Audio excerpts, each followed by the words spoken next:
Huwag agad itapon ang nasisirang LED lamp o bumili ng bago pampalit nito kasi pwede pang ayusin ito. This is an Omni LED ceiling lamp that I had repaired after it stopped lighting in my living room. Walang special technique sa pag-ayos nito. Lika, samahan mo ko sa video ito kung paano ko inayos ang isang sirang LED lamp. Mag-subscribe ka muna at mag-send ng super thanks to support this channel. The repair procedure is straightforward. Get a cutter and start slashing the adhesives between the plastic diffuser and the base of the lamp.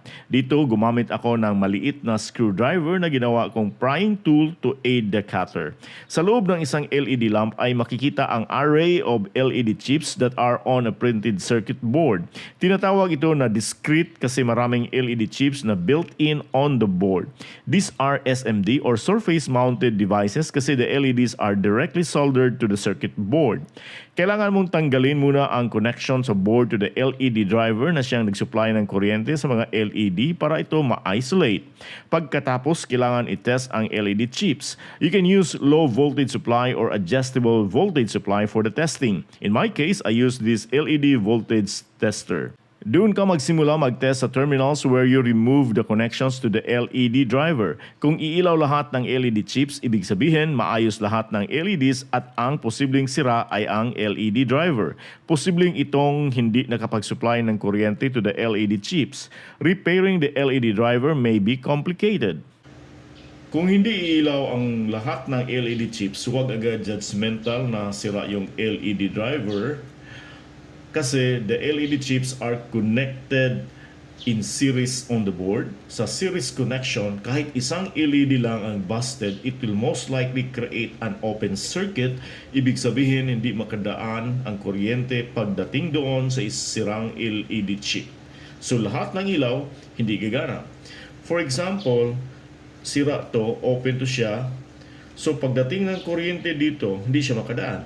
So lahat ng ilaw dito ay off. Kung aayusin mo to, palitan mo to ng bagong LED for example, or maglagay ka dito ng jumper, then there will be a complete circuit. So ilaw lahat ito. Pero kung may sira naman dito at saka dito, hindi rin siya ilaw lahat. So kailangan i-trace mo kung saan yung may problema. Okay? So you have to test individually. In other words, may possibility na only 1 or 2 LED chips ang nasira. Hahanapin mo yon. Proceed testing all LED chips individually and take note sa mga gumagana at hindi. As I've said, once makita yung sira, gumawa ka ng jumper to directly connect the two terminals of the busted LED chip para mawala yung open circuit at makadaan na yung kuryente papunta sa ibang LED chips. In most LED lamps, the driver is designed to automatically adjust its supply according to the load. Ibig sabihin, malalaman ng driver na kumunti yung number of LED chips. So, ito na ang mag-adjust sa amount ng kuryente na ibibigay niya to the circuit. Hindi siya deadma sa pangyayari. Ang tanong, pwede ba palitan na lang yung sirang LED chips kaysa gumawa ng jumper? Pwede. Merong binibenta sa Lazada ng mga SMD LEDs, pero ang tanong, alam mo ba ang specification ng LED chips dito? At saka hassle ang pag-solder ng LED chips sa board. Sa mga factories, makina ang naglagay nitong mga LED sa board. So, wag ka nang mag-attempt palitan ito.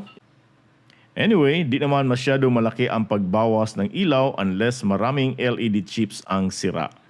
Ito na, kunti lang yung nabawas sa ilaw.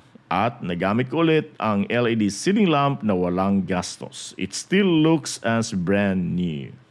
Para sa mga katanungan, huwag nang mag-alinlangan at ako'y handang tutulong. Mag-subscribe na kayo para updated kayo sa aking next video. Daghang salamat. Ako si Jun Tariman. High-tech. Bye.